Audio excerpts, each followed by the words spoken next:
Hello दोस्तों, मेरा नाम अभिषेक है। CSIR में भर्ती आई है। Council of scientific and industrial research इसका पूरा नाम है। इसका एक ऑफिस भोपाल में भी है, एम्स के पास ही है। मैंने देखा है दोस्तों, काफ़ी अच्छा इंस्टीट्यूशन है और यहाँ पे आपको वर्क कल्चर भी काफ़ी अच्छा मिलने वाला है। दोस्तों देखिएगा है क्या कि जो भर्तियाँ आई हैं वो सेक्शनल ऑफिसर और असिस्टेंट सेक्शनल ऑफिसर की आई हैं, SO एंड ASO के लिए। और जो आप क्लेरिकल कैडर देखते हैं, जो क्लर्क्स रहते हैं, वही प्रमोट होकर ASO बनते हैं और सेक्शनल ऑफिसर बनते हैं। तो ये एडमिनिस्ट्रेटिव इनका पूरा वर्क रहता है। काफ़ी अच्छी ये पोस्ट है दोस्तों, दोनों अच्छी पोस्ट है। पहली बात तो है कि ASO प्रमोट होकर सेक्शनल ऑफिसर बनते हैं, तो आप डायरेक्ट इसके लिए भी अप्लाई कर सकते हैं या इसके लिए भी, ठीक है ना। देखिए दोस्तों, है क्या कि यहाँ पे जो SO है ये बड़ी पोस्ट है, ग्रुप भी गेजेटेड है, ASO भी ग्रुप भी है, लेकिन ये नॉन गेजेटेड है। सैलरी में एक लेवल के यहाँ पे केवल पास आ रहा है, लेवल 8 का सेक्शन ऑफिसर है एंड ASO आपका लेवल 7 का है। सिर्फ आपको डिग्री चाहिए होगा और एज लिमिट 33 अगर आपकी एज है। अगर आप अनरिजर्व के हैं, क्या को छूट मिलेगी वैसे, तो आप अप्लाई कर सकते हैं। डेट्स की बात करें तो ये फॉर्म भरना स्टार्ट हो चुका है 8 दिसंबर से ही, 12 जनवरी तक भरा जाएगा। इसके अलावा दोस्तों जो एग्ज़ाम होगा फेज फर्स्ट का, स्टेज फर्स्ट का, वो फरवरी 2024 में होगा। और जो स्टेज सेकंड है, जो फर्स्ट स्टेज क्वालिफाई कर पाएंगे तो उनके लिए रहेगा, तो ये बाद में नोटिफाई आपको कर दिया जाएगा। यहाँ पे 3 कैटेगरी है, एक जनरल है, सामान्य है, फाइनेंस एंड अकाउंट्स है, स्टोर्स एंड परचेज है। स्टोर एंड परचेज को यहाँ पे S&P कर किया है और फाइनेंस एंड अकाउंट को F&A किया है। यहाँ पे दोस्तों ये पूरी वैकेंसीज हैं। जो सेक्शनल ऑफिसर के यहाँ पे रिजर्वेशन भी देख सकते हैं। जैसे मान लीजिए कोई ST का है, SC का है, तो 4 हैं, ऐसे हैं, और रिजर्व सभी के लिए ओपन है, ठीक है ना दोस्तों। ये सेक्शनल ऑफिसर के लिए है। ASO के लिए आप देखें तो यहाँ पे उनकी भी सीट्स हैं, तो काफ़ी ज़्यादा पोस्ट हैं। 368 ASO की हैं, 76 SO की हैं, सेक्शनल ऑफिसर की हैं। यहाँ पे कुछ रिजर्वेशन भी रहेगा बकाया कैटेगरीज के लिए। दोस्तों लड़कियाँ चाहे जिस भी कैटेगरी के रहें, चाहे वो SC ST OBC EWS किसी की भी रहें, सबके लिए फीस 0 है। SC ST PWBD मतलब जो दिव्यांग हैं, एक्स सर्विसमैन हैं एंड जो डिपार्टमेंटल एग्ज़ाम दे रहे हैं उनके लिए कोई फीस नहीं है। अनरिजर्व OBC और EWS के मेल कैंडिडेट्स के लिए 500 फीस है। एज रिलैक्सेशन है जो रिजर्व कैटेगरी के हैं। दोस्तों एग्ज़ाम का प्रारूप है, देखिएगा 3 पेपर यहाँ पे मैनुअली है, 1 पेपर, 2 पेपर और 3 पेपर, ठीक ना। पहला और दूसरा पेपर एक ही फेज में हो जाएगा। दोस्तों इसका सिलेबस आगे दिया है, इसी PDF में है। इसके अलावा देखिएगा है क्या कि आपका GA रहेगा, जनरल अवेयरनेस रहेगा और इंग्लिश का रहेगा। ये डिवाइड रहेगा आपका 150 नंबर का रहेगा। देखिए 50 नंबर की इंग्लिश आने वाली है, 100 नंबर का आपका जनरल अवेयरनेस आने वाला है। और जी इनमें है क्या असल में, हम आगे देखेंगे।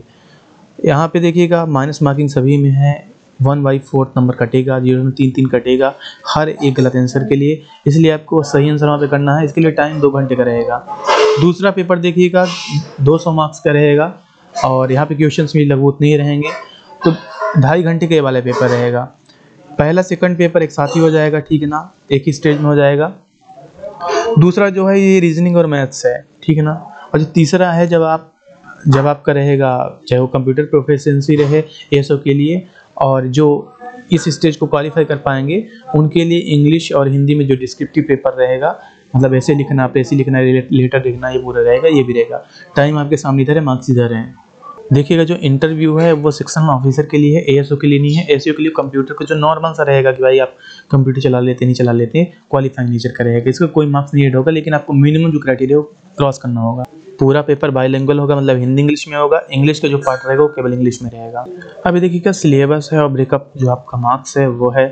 जनरल अवेयरनेस में भी आपका हिस्ट्री रहेगा, कॉन्स्टिट्यूशन ऑफ इंडिया रहेगा, ठीक है ना, करंट अफेयर्स रहेगा जो अभी का है, नेशनल इंटरनेशनल जो इवेंट्स का है। इंग्लिश में देखिए कंप्रीहेंशन डायरेक्टेड, मतलब ग्रामर वगैरह पूरा रहेगा, प्रीपोजिशंस, सिनोनिम्स, एंटोनिम्स, ये पूरा रहेगा। इसके अलावा दोस्तों जो पेपर सेकंड रहेगा, पेपर फर्स्ट के बाद पेपर सेकंड जो रहेगा फेज फर्स्ट का ही, वो देखिएगा आपका रहेगा रीजनिंग है, साइंस भी रहेगा, इसमें मैथ्स है, और जो कुछ economical and social development issues हैं वो है, बायोडाइवर्सिटी के बारे में, ethics, decision making, management, 25 number का, नेशनल ज्योग्राफी, सबका अच्छा खासा वेटेज है और ये पेपर सेकंड में आने वाला है। इसके बाद आप हिंदी या इंग्लिश दोनों में कोई भी ऐसे writing, precis and letter application writing, इसका रहेगा पूरा। मार्क्स यहाँ पे आप साइड देख सकते हैं। एग्जामिनेशन की बात करें, जो पेपर फर्स्ट सेकंड है बहुत सारी सिटीज़ में रहेगा, उसमें भोपाल में भी एक है, क्योंकि मैं मध्य प्रदेश में इसलिए मैं भोपाल इंडिकेट कर रहा हूँ। भोपाल में भी सेंटर है, और जो सेकंड रहेगा स्टेज, ठीक है ना, उसमें भोपाल सेंटर है। सेकंड में देखिएगा इंटरव्यू रहेगा और जो आपका डिस्क्रिप्टिव टाइप का यहाँ पे बता रहा है, उसके अलावा आपका जो कंप्यूटर का नॉलेज है वो भी फॉर ASO CPT। दोस्तों सैलरी वगैरह की बात मैं नहीं करने वाला, क्या है ना कि ये कमाल की जॉब है। इसका जो पे स्केल है लेवल 7-8 है, क्रम्स है, ये बहुत ज़्यादा है। और भी कई सारे पक्ष रहेंगे। अगर आप ऑलरेडी वर्क कर रहे हैं तो जब आपका डॉक्यूमेंट वेरिफिकेशन होगा तब आपको NOC देना होगा, ठीक है ना। तो पहले आप इंटीमेट कर दीजिएगा अपने डिपार्टमेंट को आप ये फॉर्म भर रहे हैं। देखिएगा अप्लाई करने के लिए ऑफिशियल वेबसाइट है, बकाया आप किसी भी कंप्यूटर शॉप में जा सकते हैं जो ये फॉर्म वगैरह भर रहे हो, खुद से भरना हो तो ये वेबसाइट है, ठीक है ना, आप ये देख सकते हैं। जो डिटेल सिलेबस है वो ये है, आपको पढ़ना क्या क्या है, GA में क्या क्या है, history of India and you can see all those movements like nature and causes for the rise of national movement, Harappan civilization, the Mauryan, the Vedic, ठीक है ना, you can see here and the constitution of India आप ये भी देख सकते हैं। So you just have to have a look, ये जो भी यहाँ पे आने वाला है उन सब में आपको एक नज़र देखनी है, दौड़ानी है। इंग्लिश का देखिएगा, ये काफ़ी एक प्रिसाइज यहाँ पे आपके सामने सिलेबस दिया है।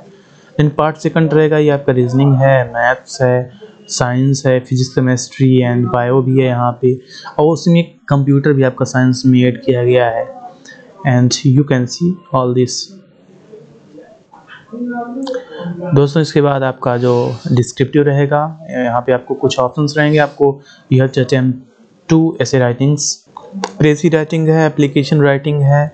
इसके अलावा दोस्तों आपको ये ध्यान देना है कि मतलब आपको वर्ड लिमिट लिमिटेड रखना है। And this is common like all bank exams, जो भी एग्ज़ाम होता है। वहाँ पे जो CPT है, ये कंप्यूटर प्रोफिशिएंसी टेस्ट है, इसमें आपसे वहाँ पे केवल क्वालिफाइंग नेचर करेगा। आपसे ये जानेंगे वर्ड प्रोसेसिंग मतलब MS वर्ड, स्प्रेडशीट मतलब MS Excel, generation of slides मतलब जो PPT रहता है, पावर पॉइंट रहता है, उसका भी आपको नॉलेज हल्का होना चाहिए। और यहाँ पे एक आपको पैसेज देंगे टाइप करने के लिए, पैसेज भी रहेगा। और भी जो आप डे टू डे लाइफ में आप ऑफिस में जो वर्क करते हैं उससे संबंधित उसके रिगार्डिंग जो है वो यहाँ पे आस्क किया जाएगा। तो बाद में दोस्तों ये टोटल ओवरव्यू रहा है इस भर्ती के इस वैकेंसी का।